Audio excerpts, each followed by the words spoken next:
And next type का question हमसे पूछा जाता है कि ऑल चार्ज इक्विलिब्रियम में है या नहीं। तो देखो ये प्लस क्यू है एंड ये प्लस क्यू है, ये दोनों के बीच में माइनस क्यू चार्ज है।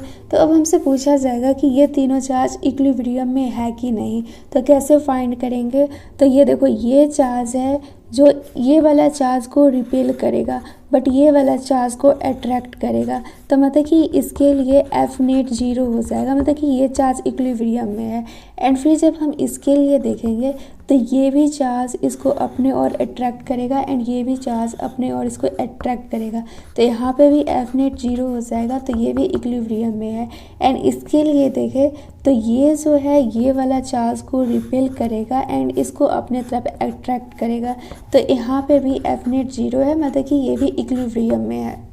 एंड फिर देखो सेकेंड टाइप का क्वेश्चन इस टाइप से रहता है, ये प्लस क्यू है, ये प्लस क्यू है एंड बीच में प्लस क्यू चार्ज है। तो अब हमसे पूछा जाएगा कि इसमें ऑल चार्ज इक्विलिब्रियम में है या नहीं। तो सिंपल टेस्ट करने का ट्रिक है, ये देखो ये चार्ज को अगर हम लेते हैं तो ये वाला जो है ये इसको रिपेल करेगा एंड ये चार्ज इसको रिपेल करेगा। तो यहाँ पे तो एफ नेट 0 हो जाएगा, बट इसके लिए देखेंगे तो ये चार्ज जो है इसको रिपेल करेगा एंड ये भी चार्ज इसको रिपेल करेगा। तो यहाँ पे एफ नेट जो है ये 0 नहीं होगा, मतलब कि यहाँ पे जो है चार्ज इक्विलिब्रियम में नहीं है। अगर एक चार्ज इक्विलिब्रियम में नहीं है तो तीनों चार्ज जो है ये इक्विलिब्रियम में नहीं होगा।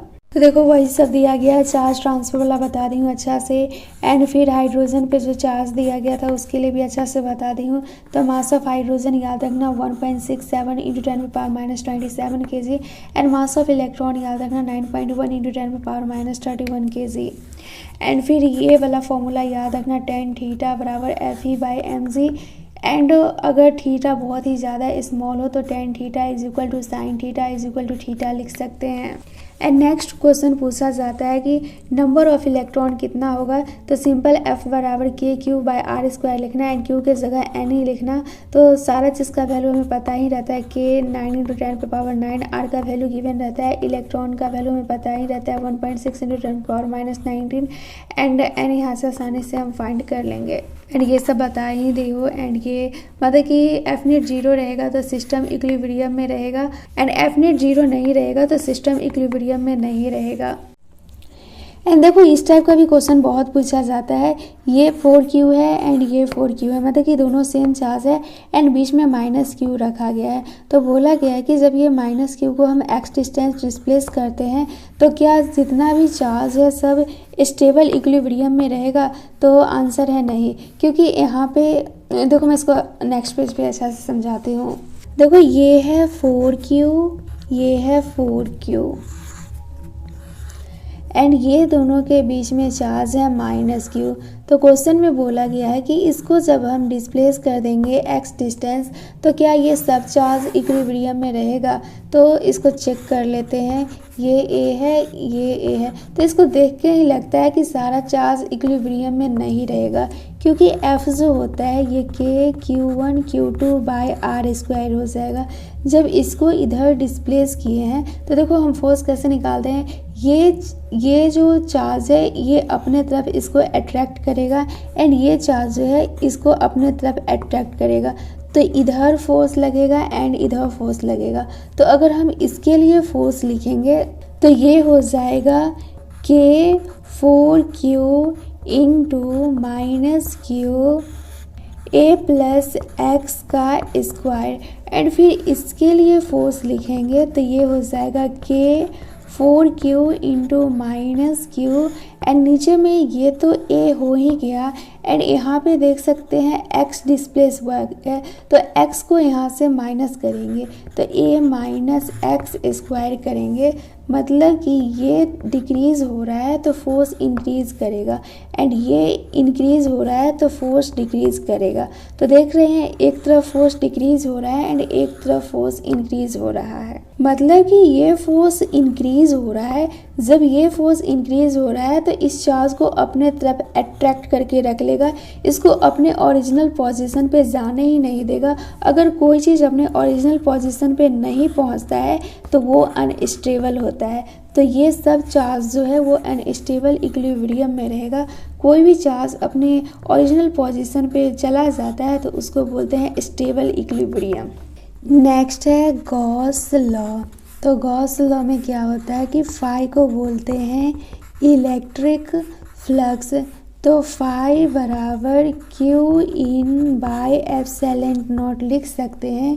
क्यू इनका मतलब है इनक्लोज्ड चार्ज एंड फाई को आल्सो हम लिख सकते हैं E into D A. And कहीं पे भी ये कोई स्क्वायर है एंड दिया रहे कि ऐसे इलेक्ट्रिक फील्ड लाइन पास कर रहा है तो इसमें फाई कितना होगा, मतलब कि इलेक्ट्रिक फ्लक्स कितना होगा, तो सिंपल 0 होगा, क्योंकि ऐसे टच नहीं करना चाहिए, एक दूसरे से आर पार होना चाहिए।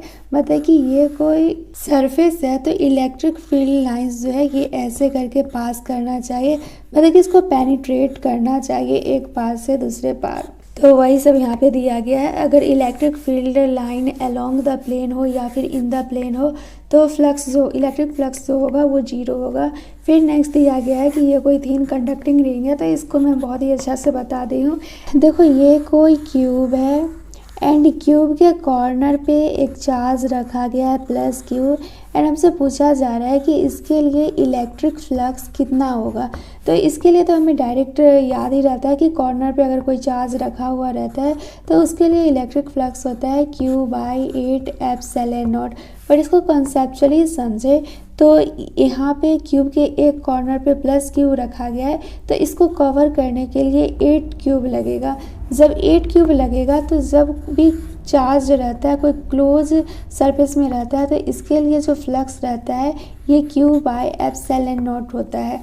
तो 8 क्यूब जो है इसको पूरा अच्छा से कवर कर लेगा, तो यहाँ पे सिंपल हो जाएगा Q by epsilon not. And वही एक क्यूब के लिए लिखे, मतलब कि अब ये एक बस कॉर्नर के लिए लिख रहे हैं तो ये हो जाएगा Q by epsilon not into 8। बात वही हुआ। नेक्स्ट क्वेश्चन है, ये कोई क्यूब है, इसके सेंटर पे प्लस क्यू चार्ज रखा गया है एंड हमसे बोला गया है कि इसके किसी भी एक फेस से फ्लक्स कितना होगा।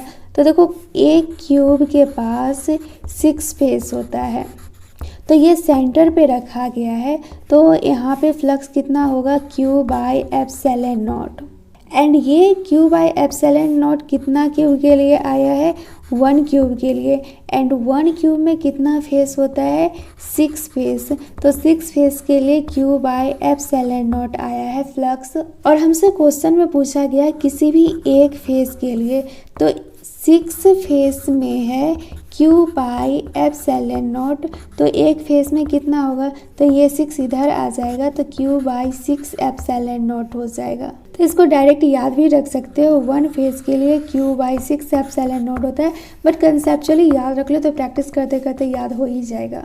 नेक्स्ट देखो ये क्यूब है एंड बोला गया है कि इसके कॉर्नर पे प्लस क्यू चार्ज है एंड हमसे पूछा जा रहा है इलेक्ट्रिक फ्लक्स क्यूब के 6 फेस से एंड ये PYQ क्वेश्चन है।